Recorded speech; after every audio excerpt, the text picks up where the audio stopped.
We have a great school system in Tasmania, but one of the things about schooling in general is that it's still an institution, and there are still institutional ways of working and ways of relating with each other in that learning environment. We work as educators. We understand schools and students and curriculum, but we are very much tied by what we have to teach. Even though I work in an arts environment, it's still within an education context and a school context. Students don't get an opportunity within that to see what a full arts context is like. Once you bring someone out of those sort of circles that young people are usually in, which are school and family, and you have them coming in, encouraging them to work in a different way or to see things differently or to open their worlds to kind of new insights and new ways of expressing themselves, you've got a very lovely mentoring program almost kind of at the ready. This gives us an opportunity to have someone working alongside us that's not part of education at all. So students see them in a completely different light. Artists often in those spaces are really keen to connect with the young person, the whole person who is in front of them, not the person who's achieved this or achieved that in this subject or that subject. They're looking at the whole person and the ways that that whole person can work with them creatively.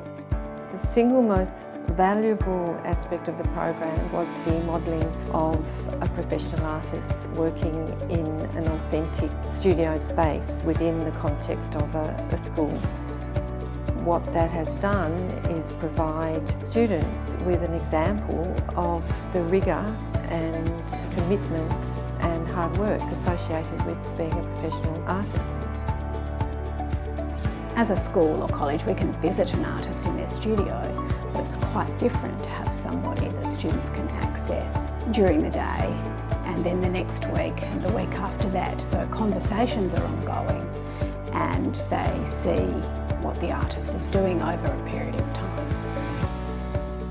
Having that access ongoing with somebody really helps the students to understand and question and then re-question and then re-question as to where the artwork is going to. And that's invaluable. In grade 11 and 12, to have an artist in residency is a very exciting time for a student because it offers them new insights into potential career paths.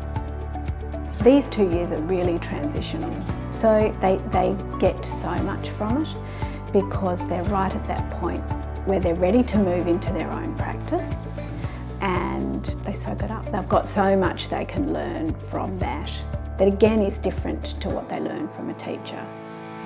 From the art staff point of view, it enabled us to re-engage with our professional practice and also to get a few new tips and insights into each artist's professional practice. It's really important for staff to have those professional conversations about contemporary practice that we might get socially, but we're not getting in our work context. An artist in residency opens a world for students beyond the classroom. It's that extra that opens up doors for them about how they see themselves, and we don't necessarily see the results in that year at that time, but the flow on happens every year. The program really does provide something that the students value, so I sincerely hope it continues.